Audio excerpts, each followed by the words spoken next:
Hello guys, എല്ലാവർക്കും Cyril വ്ളോഗിലേക്ക് സ്വാഗതം. അപ്പൊ ഗായ്സ്, ഇപ്പോൾ ഞാൻ ഈ ഒരു വീഡിയോ ചെയ്യാൻ കാരണം നാളത്തെ അവധി അറിയിപ്പുകൾ കൂടുതൽ ജില്ലയിലോട്ട് വ്യാപിപ്പിച്ചു എന്ന ഏറ്റവും ലേറ്റസ്റ്റ് ഒരു വാർത്തയാണ് guys. അതായത് കൂടുതൽ ജില്ലകളിൽ ഇപ്പോൾ നാളെ 5/8/2024 അവധി പ്രഖ്യാപിച്ചു എന്നൊരു വാർത്തയാണ് നിങ്ങളുമായിട്ട് ഇപ്പോൾ ഷെയർ ചെയ്യുന്നത്. അപ്പൊ ഗായ്സ്, നേരത്തെ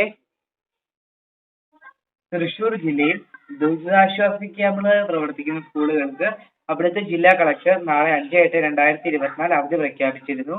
ഇപ്പോൾ അതിനുശേഷം മലപ്പുറം ജില്ലയിൽ ദുരിതാശ്വാസ ക്യാമ്പുകളായി പ്രവർത്തിക്കുന്ന സ്കൂളുകൾക്കും നാളെ 5/8/2024 അവധിയായിരിക്കുമെന്ന് അവിടുത്തെ ജില്ലാ കളക്ടർ അറിയിച്ചിട്ടുണ്ട്.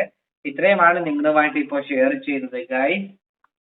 അപ്പൊ ഗായ്സ്, ഇനിയും അവധികൾ വരാനുള്ള സാധ്യതകളുണ്ട്. അപ്പോൾ അതെല്ലാം നിങ്ങളെ അപ്പോഴപ്പോൾ അറിയിക്കുന്നതായിരിക്കും. അപ്പോൾ നിങ്ങൾ എല്ലാവരും ചാനൽ സബ്സ്ക്രൈബ് ചെയ്ത് എന്നോട് കൂടെ പോരുക. അപ്പോൾ ഞാൻ ഇടുന്ന വീഡിയോസ് നിങ്ങൾക്ക് അപ്പോഴപ്പോൾ നോട്ടിഫിക്കേഷൻ ലഭിക്കുന്നതിനായി നിങ്ങൾ എല്ലാവരും നോട്ടിഫിക്കേഷൻ ബെല്ലൈക്കണിലെ ഓൾ ഓപ്ഷൻ എനേബിൾ ചെയ്തതാണ് മറക്കരുത്. അപ്പം ഇത്രയേ ഉള്ളൂ ഇന്നത്തെ വീഡിയോ. അപ്പം എല്ലാവർക്കും നന്ദി. പോകുന്നതിന് സബ്സ്ക്രൈബ് ബട്ടൺ ഒന്ന് ക്ലിക്ക് ചെയ്തേക്കരുത്.